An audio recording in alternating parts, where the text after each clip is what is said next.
Welcome back for today's installment of Cardano Insights, where we track the all-important developments at the very pulse of Cardano and its ecosystem. So let's get straight into it.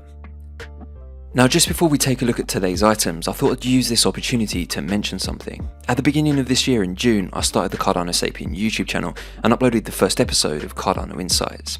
I hadn't done any kind of content creation before this point, but considering I was spending the majority of my free time researching Cardano developments, I thought, why not share this insight, spread some positive vibes, and ultimately contribute in some way to support wider adoption in an attempt to somewhat counteract the misinformation and FUD. Launching a crypto channel in a bear market is tough, and even tougher when the subject matter is in effect a niche within a niche, that being solely Cardano focused. But undeterred by this and highly motivated for my love of Cardano, its technology, community, and importantly the wider mission, the channel has grown from 0 to just under 3,000 subscribers in around 6 months. For this, I'm extremely grateful. You guys, especially those who tune into every episode, is what powers me on to keep producing this content. So I just want to say a big thank you to all Sapiens out there who have helped grow the channel with all your comments, shares, and shoutouts on social media. It's massively appreciated, and I look forward to what 2023 holds for all of us who are part of the Cardano community. From a growth, development, and adoption perspective, it's set up to be the most explosive year in the blockchain's history, and we'll be sure to cover it all right here on Cardano Insights. So first up today, we're going to check in on Genius Yield, who since we last covered their development progress have made some significant steps towards their highly anticipated testnet release that's scheduled for January. In our previous coverage, we took a deeper look at the tech behind the protocol, development progress surrounding this, and reviewed the various products Genius Yield aims to release, which includes the main DEX platform, a project accelerator program, the Genius X Launchpad, staking dApp, and Genius Wallet that will enable a direct fiat deposit on-ramp. At the beginning of December, ahead of their public sale, ISPO distribution and token generation event, they announced the release of the Genius X Launchpad to mainnet, which represents the first live product from the Genius Yield team to announce its arrival in the Cardano ecosystem. The Launchpad will play an important role in the Genius X Accelerator program, a program designed to accelerate startups by providing advisory support in areas such as marketing, business strategy, token design, and fundraising. Aside from the main DEX offering, the Genius X Accelerator program aims to contribute to Cardano ecosystem growth by bringing through promising projects, thoroughly vetting them, and crucially providing them with the necessary support, structure, and a platform to safely launch in a sustainable way. The Launchpad itself simplifies the token distribution process for the purpose of raising funds, while offering the retail investor additional guarantees of fully vetted projects that have received expert support to ensure the greatest chance of success. The Genius X Launchpad is the first KYC regulated smart contract based token sale platform for the Cardano ecosystem, and we'll be sure to follow up on the progress relating to the projects that come through this initiative as it evolves. Interestingly, it's been specifically designed to make the most of the EUTXO architecture, using an order book style approach that utilizes parallel processing of local transactions to avoid common blockchain bottlenecks. As a result, the Genius X Launchpad delivers fast, efficient processing of transactions and an enhanced user experience. In addition, because of its architecture, it delivers a unique feature that is a first of its kind for any launchpad across the entire crypto space. It allows for oversubscription for sale. If participants buy more than the total supply allocated to a public sale, they will receive a percentage of the tokens ordered plus a refund of the remaining amount in ADA. This was showcased in real time in round 1 of the Gens token sale, which was oversubscribed by 16%. This design allows for more flexibility and guarantees that all participants will at least receive a partial allocation of tokens from any project token sale. In using smart contracts to fully manage the Launchpad, this makes the platform secure and trustless, creating a great standard for conducting token sales on Cardano, whereby the protocol, rather than an individual entity, is responsible for executing the sale and distribution of the tokens. The smart contract has been 100% written by IOG's Education Director and Genius Yield CTO Dr. Lars Bruners. Written in Plutus and translated into Plutarch by the MLabs team, the smart contract was successfully audited by Tweak in advance of its mainnet release. On the 5th of December, Genius Yield announced the official minting of the Gens token in advance of the public sale and ISPO distribution. After the completion of 4 public sale rounds, Genius Yield announced the launch of their staking yield dApp. If you took part in the original ISPO or public sale, you're now able to lock your tokens and Genius Yield NFTs in the staking dApp to earn additional yield over a 6, 9 and 12 month period. Full details are linked in the description below if you want more info on this. Today, participants from the public sale will officially receive their GENS token. Distribution started at 9 AM UTC, and orders will be batched at random throughout the day. Genius Shield have provided liquidity to MinSwap, SundaySwap, MusiSwap, and WingRiders, however, have reserved the majority of their liquidity for the release of the Genius Shield DEX platform when it goes live to mainnet. For reference, I do not currently hold any GENS tokens, didn't participate in the public sale, but do however have a small allocation from the ISPO, which will be distributed in two parts, 50% in January and 50% in June 2023.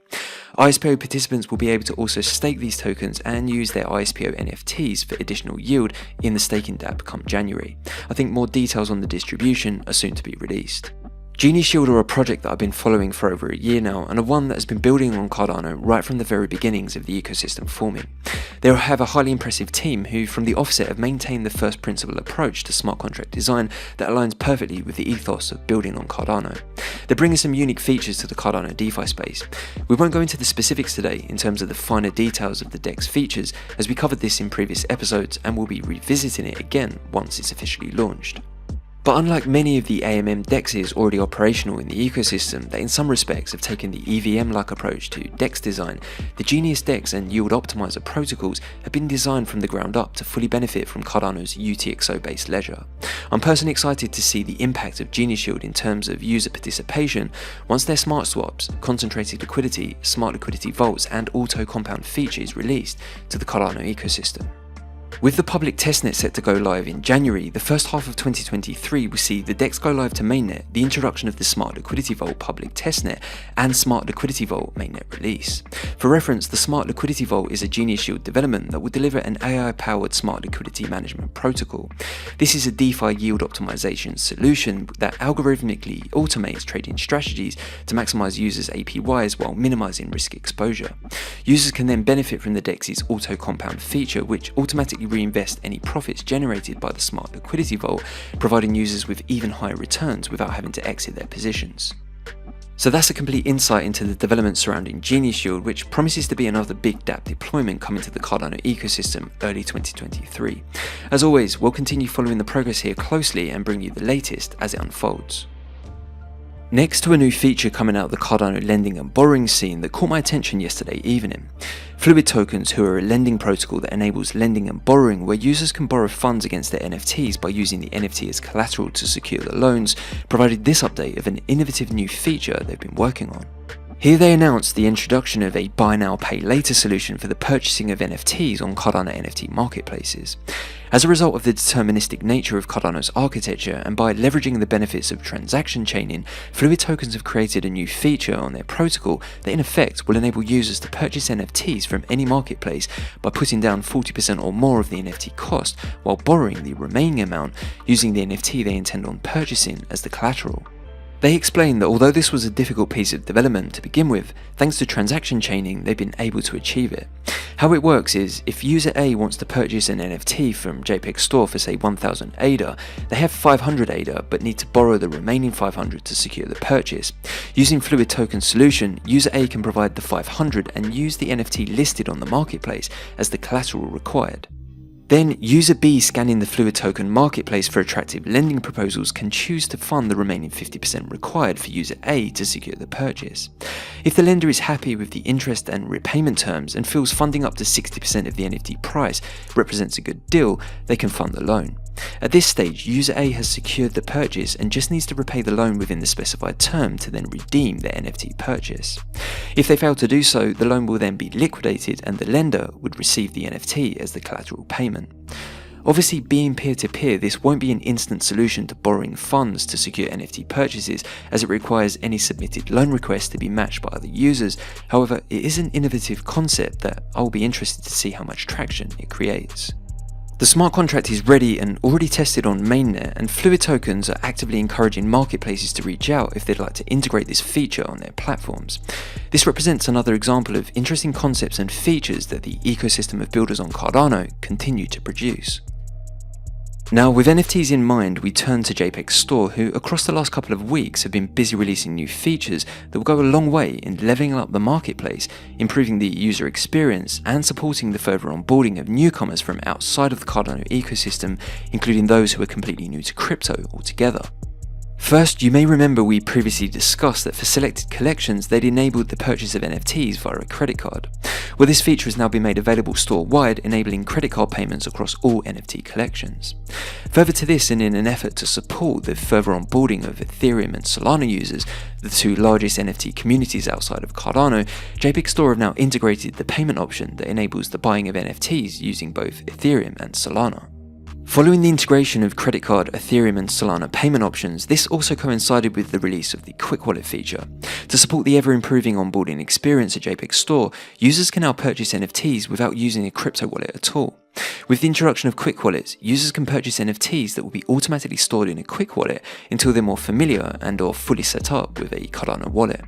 This feature has also enabled the option to gift friends or family Cardano NFTs. Whilst the ability to do this with ADA is still under development, users can now gift NFTs when purchasing with a credit card, Ethereum or Solana. The process is straightforward. Simply purchase the NFT, enter an email and choose send as gift, then enter the recipient's email, write a personalized message and either have the NFT sent to the recipient's wallet or a Quick Wallet if they have no exposure to crypto or Cardano at all. They can then simply access their gift and move the NFT in their own time. But finally, to what is probably the best new feature update of them all, the introduction of counteroffers. For anyone who uses JPG Store, you may be aware that users have been able to make offers against listed NFTs for some time now. These offers until now are either accepted or rejected, which whilst they have been responsible for a huge amount of additional trading volume, it doesn't enable the ability to negotiate back and forth, which can lead to a breakdown in potential NFT sales. Now, with the introduction of the counteroffer feature, users that receive offers against their listed NFTs are able to counteroffer and continue the negotiation process that will no doubt lead to more successful transactions. Whilst I'm no NFT DJ or connoisseur, I have already taken advantage of this feature personally in recent days in the selling of one of my own NFTs and was able to extract a little more value out of the deal by making a reasonable counteroffer.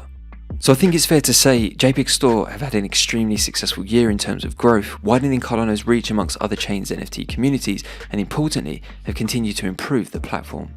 I'm excited to see what 2023 holds for JPG Store and will continue to follow the progress right here on Cardano Insights. So that's it for today's installment of Cardano Insights as we keep track of the developments and continue to spread those positive Cardano vibes. This is probably the final episode before Christmas, but I'll be back soon with your Cardano roundups at some point next week. Until then, thanks for watching, hope everyone listening enjoys the festivities, and as always, keep it Cardano.